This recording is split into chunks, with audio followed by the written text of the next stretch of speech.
My first salary that I set for my business was 30,000 shillings. Immediately, my head went to 230,000 shillings. And I realized in a matter of months, we were doing the 250,000 shillings.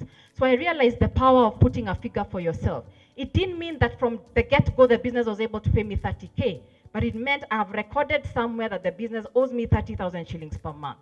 So by the end of 3 months, it didn't pay me for 3 months, but when it paid me 90,000 because of the backlog of money it had not been paid. And then you keep increasing it. The second thing it did for me was I started getting a healthy separation between myself and the business. Because this statement of my business and I are one and the same is absolutely rubbish. You're not. Even legally, you're not the same. Let me tell you, when the day KRA comes, you will understand how you're not the same.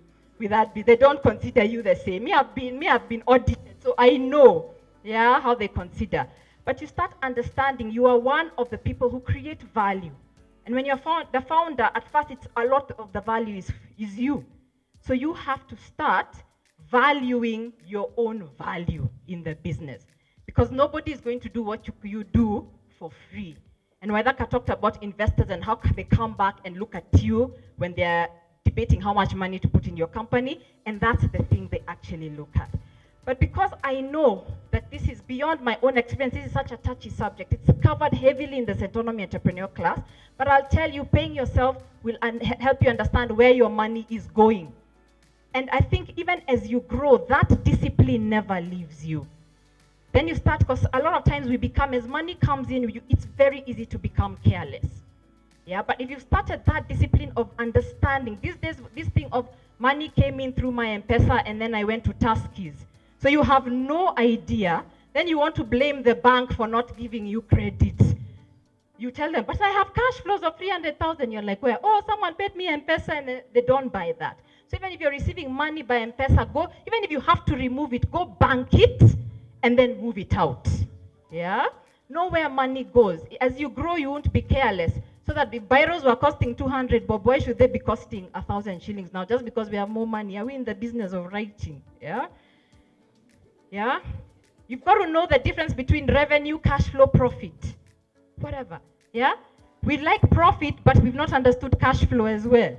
Cash flow is what keeps the business going. If you make a chair and sell it for 5,000 shillings, you have not made 5,000 shillings. Because I hear a lot of people speaking like that. You have not made 5,000 shillings. Maybe raw materials and labor cost you 3,000 shillings, so your profit is 2,000. Yeah? Now, sometimes we're not profitable in business because we've not learned to think profitably. Thinking profitably is being aware of the 2,000 and making plans to make the 2,000. And if you're not making the 2,000, ask yourself some pertinent questions. And you may realize selling the chair for 4,000 is not enough. Maybe when you add in other expenses, like there was transport, you called the client, all those are expenses. Yeah, that we usually forget. Maybe you're at zero or negative. So you've got to start saying, is this business sustainable? So in class, that's a conversation Waceke was saying, we teach you, how does your business actually start to make money?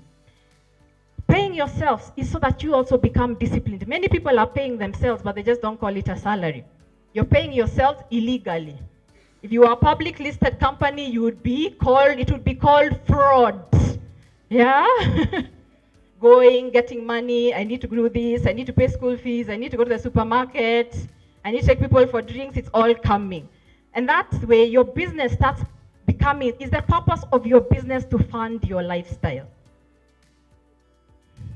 I mean, sorry, but that's not the conversation we're having here today. That's not what we're positioning entrepreneurship to be. And there's the one time I was being taken through and they were like, why should we give you this training? There are other more experienced people and your quote is the highest.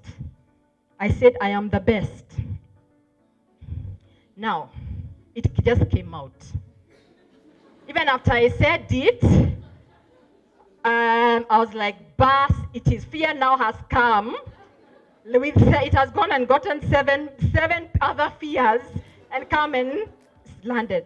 Now the word will go around the industry, you're this woman, yeah, who goes out and saying she's the best. And then you know how we've been socialized, that for Africans, saying not Africans, Kenyans, I'm the best, you're boasting, because me when I went to Nigeria, it was a totally different experience. Everyone is saying how they're the best, and they don't mince their words, yeah? It's bad, whatever, whatever. But 3 hours later, he called me and said, I have the job, because the meeting ended awkwardly. But I think even him, because I didn't know what to tell him once I said it, and he didn't know what to tell me because he's never had it, yeah? He gave me the job, and because I've said I am the best, do you know how much I practiced? Because I have to deliver what I've talked about. So sometimes put yourself in a position you can't get out of. And sometimes when you see certain things happening in your business, because for me, our first class when we started Centonomy 1 had 35 people, and we're like, woohoo. Of course, then our business plan was like, woohoo, next intake 70, woohoo, next intake 100, next intake 7. But the show had to go on. But even the numbers are low, just please understand, doesn't matter what is happening, the show must go on, yeah? The next intake, I think there were 4. That's when we were like, okay, what do we do? Human tendency is to start looking at that as a sign that it is not working. For us, it was we're going to do something we have never, sometimes it is a sign, do what you have never done before. And we decided to have an open day. And so it is putting out social media, had not whatever, but putting out whatever we could on social media, emails, texts. By the way, that I'm grateful for not having started business in the social media age. You know why? Because me, I know what it is to sell, really sell. Yeah, and even in social media, people think I just put it out there and people will buy. Yeah, I've given out flyers on the road. Yeah, I've been in malls there the whole day, giving out brochures. Yeah, very awkwardly. Me, I've done it all. The text messages to I've spammed to everyone under the sun that you know. Yeah, so we did all that plus now social media a bit. And we are expecting at best 70. You have spent the night on my knees asking for 70. We have prayed with my small team asking for 70. I was the bring the tea person.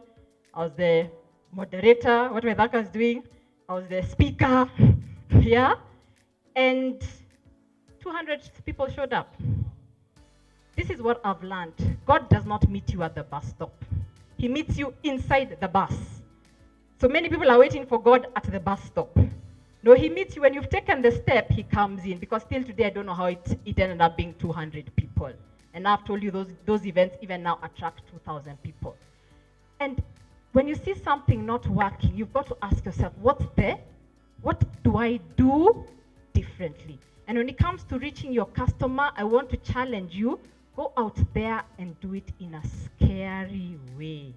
If it is not scaring you, because sometimes we're trying to reach our customers in a way that is comfortable. Yeah? So go out and get scared about the way that you're reaching your customers. So the trunk is not the product. Your product is the branch. Now from that branch, there could be, what grows out of a branch?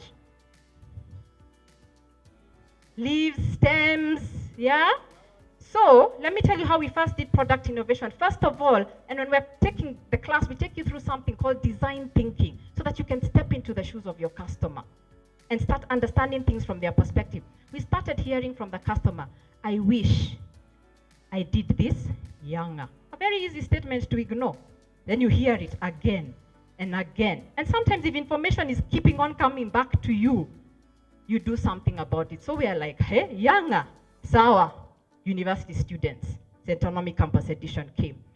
Now, it did not require, at that point, any additional resources to do a new product. So it was not that I went to look for money or grants to do Campus Edition. It was the same the content is tweaking the content, which I did. The trainers is just telling them the language we use for the younger class is this. We're using the same venues. We were using, for the first 3 seasons of that class, we're using the exact same infrastructure. So if you want to experiment on a new product, do the one you can do as cheaply as possible with the same infrastructure. Not go and get 5 million to do a new product that you have no idea. Once it had legs, yeah, then we could invest in it. Business is about people, and your business is about creating an environment in which people thrive. If you are the only one thriving in your business, there's a problem. Yeah, and there are many businesses that treat it like, well, it is me to thrive.